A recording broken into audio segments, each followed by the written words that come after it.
All of a sudden you hear someone's stomach.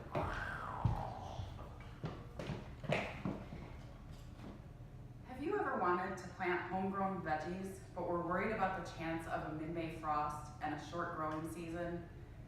According to the plant experts at American Meadows, starting seeds indoors is not only less expensive than purchasing transplants, but it also tends to lead to a more productive harvest season. My name is Carrie May, and I am a passionate gardener who works at a living plant museum in Chicago. The plant production team starts almost all of our seeds indoors in order to maximize the harvest season. The process of starting seeds indoors requires only a few materials, certain placement, and a little bit of care. Since most of us are not plant experts, let's talk about how even a beginner with a low budget can successfully begin a garden indoors.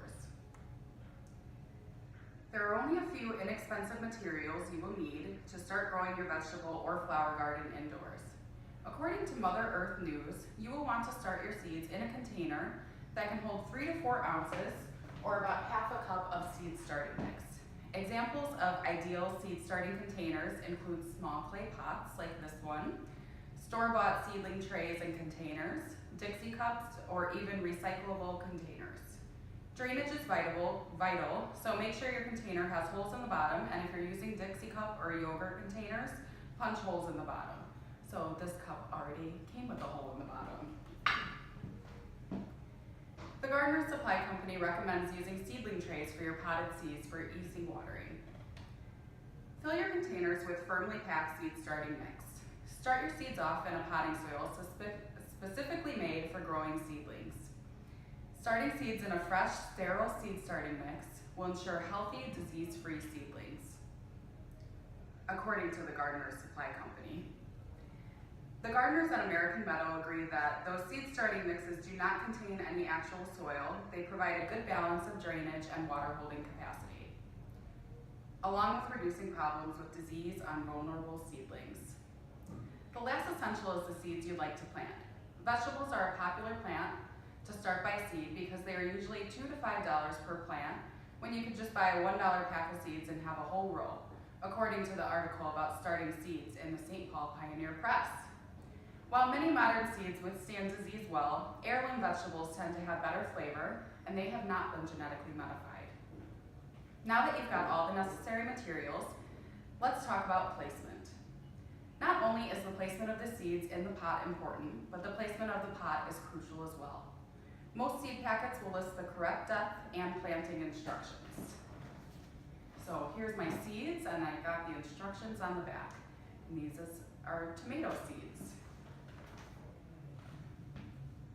Wherever the seed is in the growth cycle will dictate where the potted seedling should be placed.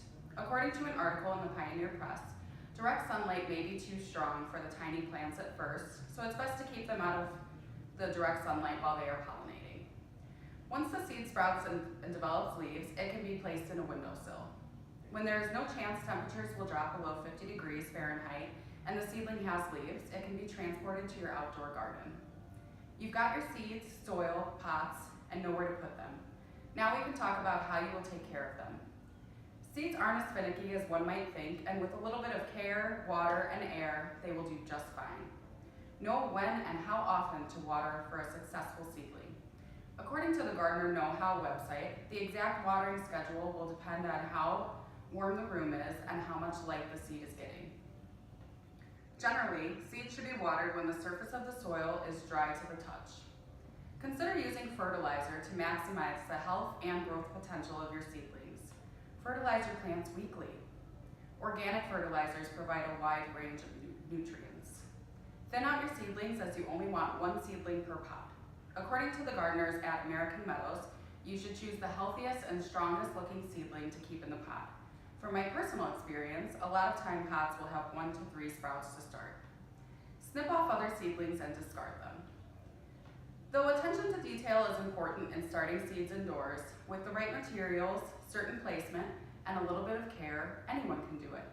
Not only is starting your gardens indoors less expensive, but it will maximize the growing season and your garden's potential. I hope I have given you faith that even a beginner can successfully begin a bountiful garden indoors. Next winter, remember what I've told you, and you'll have no trouble getting your garden started.